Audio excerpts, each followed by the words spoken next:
The Jets for slowing one of the best run games in the NFL, leaving Baker Mayfield to throw a career-high 53 times. And one play, most painful in their comeback bid, Mayfield fumbling a QB sneak on 4th and inches.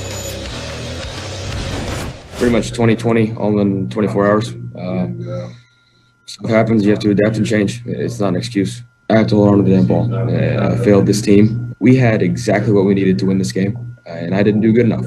Yeah, this one's going to sting for a day or two, but we have the Steelers to win and get in. Yeah, yes, I'm aware of what could have happened if we would have won today. I'm well aware of that, but it is what it is. So I'm going to have to roll with these punches, backs against the wall, and we have to win to get in. You can't make him feel any worse than he already does, obviously, but he fumbled 3 times and lost 2. Do you think, given everything that was going on, it was just trying to do too much? Well, you got to look at the game plan from his head coach. Yesterday, we was talking about on Sunday Countdown. Susie, anytime you're missing 4 wide receivers and you have the best running duo combination in the National Football League, I wanted to see what Coach Stefanski's game plan was going to be for Baker Mayfield and the Cleveland Browns. And I said that if there's anybody that deserves to be in the Coach of the Year, it would be Stefanski for this for the performance yesterday. But when you look at Baker Mayfield, 50-plus attempts, that means that Coach Stefanski put the game plan in Baker Mayfield's head, and you just talked about the 4 receivers out. So the game plan was not set up properly, but Baker Mayfield in critical situations, if the game plan for 4 quarters is in your situation, Baker Mayfield failed the Cleveland Browns. You're talking about 2 fumbles in critical situations. Where was Baker Mayfield going to be next week? I think that Coach Stefanski being able to put your young quarterback in a situation like this where you just let the New York Jets, they're riding high off emotions for what they did over the past couple of weeks. So I'm looking at the Cleveland Browns, and I think that Coach Stefanski failed his team along with Baker Mayfield not being able to hold on to the ball in critical situations. Randy, I think you make key points. 18 carries overall. I get it. You don't have 4 receivers. A couple of your offensive linemen aren't there. The easiest thing to do in the National Football League, Susie, is to turn around and hand the football off. As an offensive lineman, it's easier for me to run block than pass block. But yet you come out and you throw it 53 times. That's one. Number 2, where's the motivation?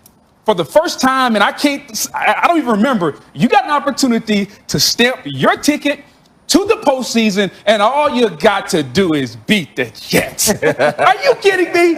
Well, where's the motivation? Where is the motivation from the team? I get it, the receiver. But come on, if you're going to be a playoff team in 2020, if we think, Kevin Stefanski, you are the creative guy up in Cleveland and you've done wonders with Baker Mayfield, if you're that guy, you got to win that game yesterday. So as much fault that goes to Baker, because Baker's not ready to throw it 53 times. No, he's not. He's made so many strides. He's come a long ways. He deserves to get his 5th-year option picked up if they haven't already.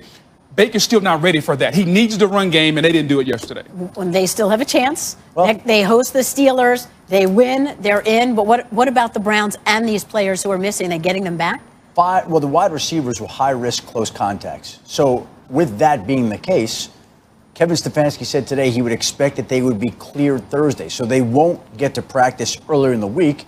But if there are no further negative tests, the receivers would be eligible to rejoin the team. The only one that wouldn't would be B.J. Goodson, who looks like he'll be out for the last regular season game against the Steelers. The other players, however, Susie, could be eligible to play in Week 17.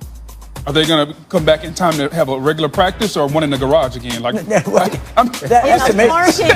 parking garage. What exactly are we doing here? Like, they have to do it. Everybody they have no choice. You have to be able to adjust. I get it. Steve, let's touch on the Steelers here. What did you make of them? This was an impressive, at least, second half. Do you believe that shows they're back on track? They're not, they're gritty. And that's what they're going to have for the rest of this year.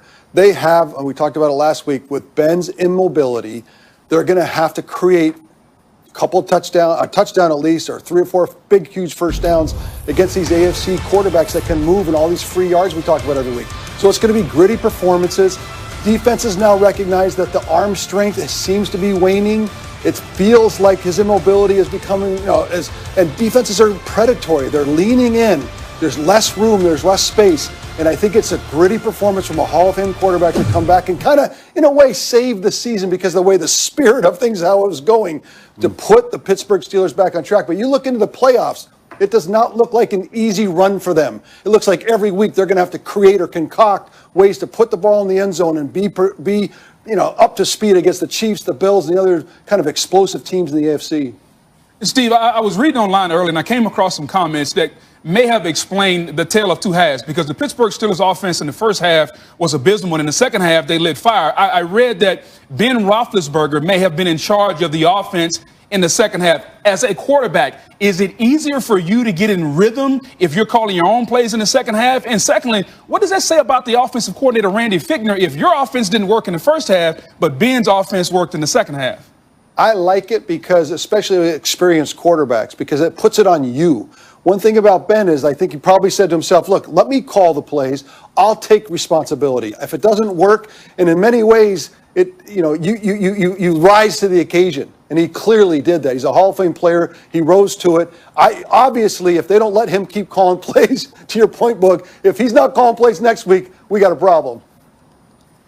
Can Ben be a running back too? Because they still can't run. Well, that's not on the run. That's on those five guys up front. They still haven't blocked anyone yet, just in case they wanted to watch. They like hearing that, Booger. They like hearing that. Well, they didn't do it yesterday right, either way, so maybe they don't like it. There y'all go with that word again, Steve.